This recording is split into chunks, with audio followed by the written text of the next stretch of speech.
Hi అండి, అందరూ బాగున్నారా? ఆస్ట్రేలియా రావడానికి ఒక కొత్త వీసా ఒకటి ఓపెన్ అవుతోంది.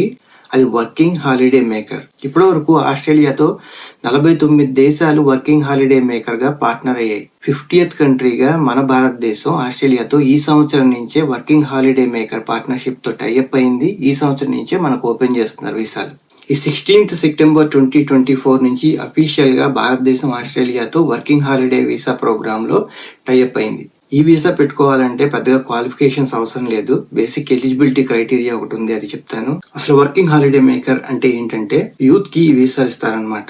వాళ్ళు ఇక్కడికి వచ్చి ఇక్కడ ప్లేసెస్ ని విజిట్ చేసుకుంటూ ప్యారలల్ గా వర్క్ చేసుకోవచ్చు. అంతేకాదు 4 months ఫుల్ టైం చదువుకోవచ్చు కూడా. కానీ మేజర్ గా ఈ వీసా మీద వచ్చేవాళ్ళు మాత్రం వాళ్ళకి దొరికిన జాబ్ హ్యాపీగా 1 year పాటు చక్కగా చేసుకుంటారు.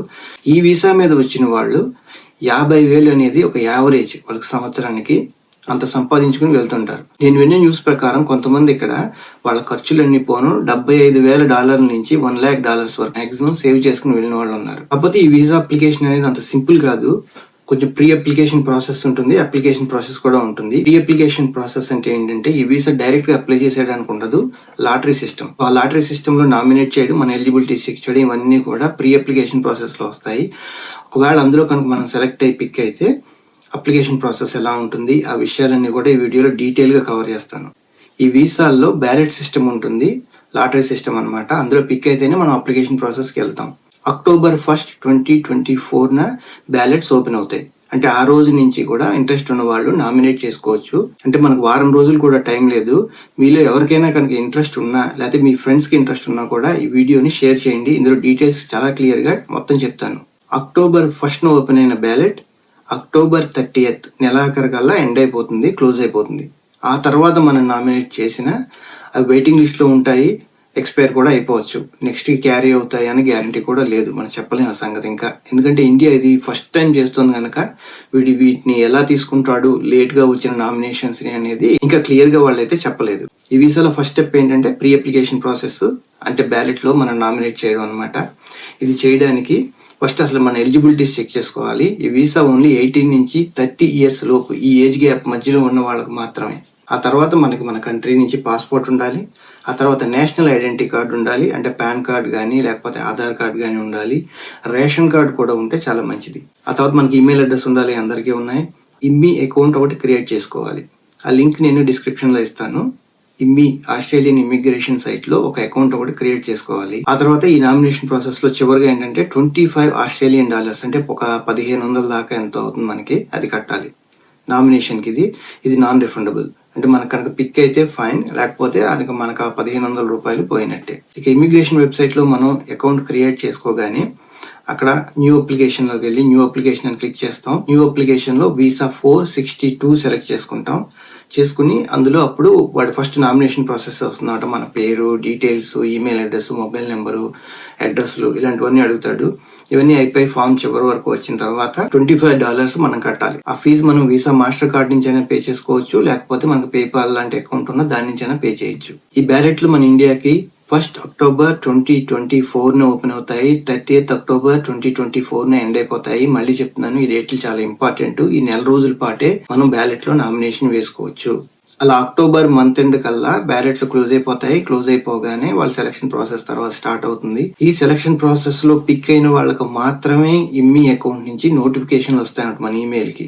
మీరు సెలెక్ట్ అయ్యారు, నెక్స్ట్ స్టెప్స్ కి ప్రొసీడ్ అవ్వండి అని చెప్పి నోటిఫికేషన్ వస్తుంది. బ్యాలెట్ కి రిజిస్టర్ అయ్యి కూడా లాటరీలో పిక్ అయిన అప్లికేషన్ల సంగతి ఏంటి అంటే అవి అట్టాగే ఉంటాయి, కొన్నాళ్ళ తర్వాత ఎక్స్పైర్ అయిపోతాయి. ఎందుకంటే అవి ఖచ్చితంగా నెక్స్ట్ ఇయర్ కి మళ్ళీ వెళ్తాయా లేదా అనేది ఇంకా వీళ్ళు ఇక్కడ ఇమిగ్రేషన్ నుంచి అఫీషియల్ గా ఎలాంటి ఇన్ఫర్మేషన్ కూడా విడుదల చేయలేదు. అంటే ఈ లాటరీలో మనకి పిక్ అయితే మనం అప్లై చేసుకోవడానికి ఎలిజిబిలిటీ ఉంటుంది, లేకపోతే లేదు.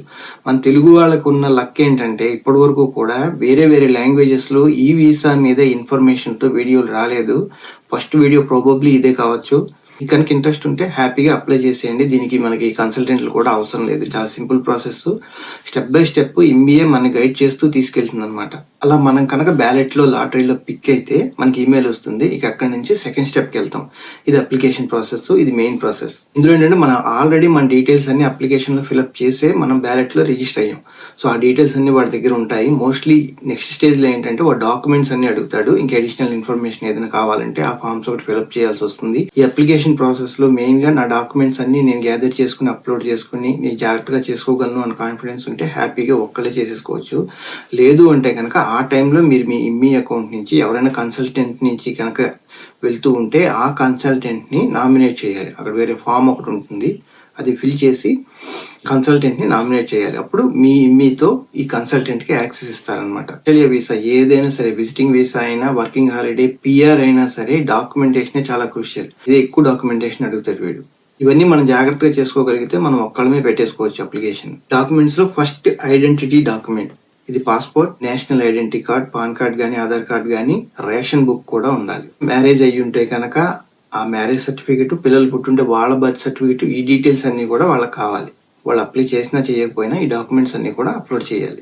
ఇక ఎడ్యుకేషనల్ క్వాలిఫికేషన్స్, ఈ వీసాకి పెద్దగా ఎడ్యుకేషనల్ క్వాలిఫికేషన్స్ తో పని లేదు, కానీ ఏమున్నా సరే వాటిని కూడా పెట్టాలి. ఇక మెయిన్ ఇంగ్లీష్ లాంగ్వేజ్, ఇక్కడ ఎడ్యుకేషన్ తో పని లేదు కానీ ఇంగ్లీష్ లాంగ్వేజ్ తో ఖచ్చితంగా పని ఉంది. కనుక మనం ఇంగ్లీష్ ఇక్కడ మాట్లాడగలి ఇక్కడ గెటాన్ అవ్వగలము అన్న నమ్మకం కోసం వాడు ఇంగ్లీష్ డాక్యుమెంట్స్ ఖచ్చితంగా అడుగుతాడు. కాకపోతే ఏంటంటే దీనికి అందరూ ఐఎల్స్ రాయాల్సిన అవసరం లేదు. మన ప్రైమరీ, సెకండరీ ఎడ్యుకేషన్ ఇవి ఇంగ్లీష్ లో ఉంటే కనుక ఆ ఇంగ్లీష్ మీడియం అని ఆ డాక్యుమెంట్స్ పెట్టాలి. మన డిగ్రీ, బ్యాచిలర్స్ ఉన్నా లేకపోతే మాస్టర్స్ చేసిన వాళ్ళు పెడుతున్నా ఆ డాక్యుమెంట్స్ కూడా ఇంగ్లీష్ మీడియం అయితే ఇంగ్లీష్ మీడియంలో ఉన్నాయి అని చెప్పి పెట్టాలి. మనకు 10th సర్టిఫికేట్ ఉంటుంది, అందులో ఇంగ్లీష్ మీడియం అని ఉంటుంది. కానీ మనం మొత్తం అంతా కూడా మన ప్రైమరీ, సెకండరీ ఎడ్యుకేషన్ ఇంగ్లీష్లోనే చదివాము అని ఒక లెటర్ అనేది స్కూల్ నుంచి తీసుకుని పెట్టాలన్నమాట. ఒకవేళ నాకు ఇవేం లేవు, నేను తెలుగు మీడియం చదువుకున్నా అంటే కనుక ఐఎల్స్ ఎగ్జామ్ రాస్తే రాలి. అందులో మినిమం 4.5 or 5 బ్యాండ్ ఉంటే సరిపోతుంది. దీనికి హై బ్యాండ్ అక్కర్లేదు, ఎందుకంటే బేసిక్గా మనం ఇంగ్లీష్ మాట్లాడగలం, మనం అర్థం అవుతుంది మనకి అని ఒక కాన్ఫిడెన్స్ కోసం అంతే. కొన్ని దేశాలకి గవర్నమెంట్ సపోర్ట్ చేస్తుంది మనం వెళ్ళడాన్ని అన్నట్టుగా కూడా డాక్యుమెంట్స్ పెట్టాలి. ఇది మన అదృష్టం కొద్దీ మన ఇండియన్స్కి లేదు, ఎందుకంటే మన ఇండియా డైరెక్ట్ గా టైప్ అయిపోయింది. ఇండియాకి ఆస్ట్రేలియాకి రిలేషన్స్ చాలా బాగున్నాయి కనుక మనం ఎలాంటి గవర్నమెంట్ నుంచి ఎలాంటి డాక్యుమెంట్ పెట్టాల్సిన అవసరం లేదు. $5,000 వరకు మన పేరున మన బ్యాంక్ అకౌంట్ లో ఉన్నాయి అన్నట్టుగా ఒక సర్టిఫికేట్ పెట్టాలి. 5,000 అంటే 2.5 3 lakhs అనుకోండి, ఒక 3 lakhs ఉన్నాయి మన బ్యాంక్ లో, అదొక సర్టిఫికేట్ కావాలి.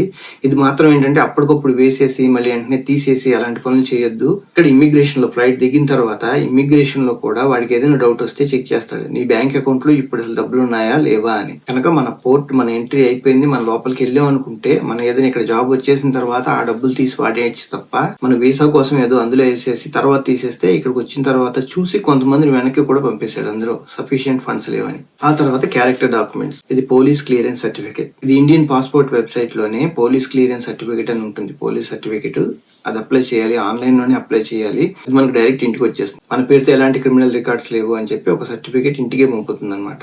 హెల్త్ రిక్వైర్మెంట్స్, ఈ హెల్త్ రిక్వైర్మెంట్స్ ఏంటంటే మనం ఈ డాక్యుమెంట్స్ క్రియేట్ చేసుకునే ప్రాసెస్ లోనే అందులో కనుక మనకి మీ డాష్ బోర్డ్ లో HAPID అని ఉంటుంది, అది జనరేట్ చేసుకోమని మనకు నోటిఫికేషన్ వచ్చినా లేకపోతే ఆ ఫీచర్ ఉన్నా సరే అది జనరేట్ చేసేసుకుని మనకి నియరెస్ట్ నామినేటెడ్ డాక్టర్స్ దగ్గరికి వెళ్ళి హెల్త్ చెక్ చేయించుకోవాలి.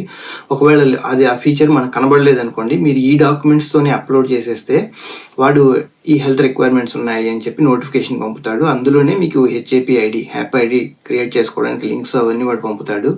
ఇంకా అది క్లిక్ చేసుకుని అక్కడి నుంచి ప్రొసీడ్ అవ్వడమే.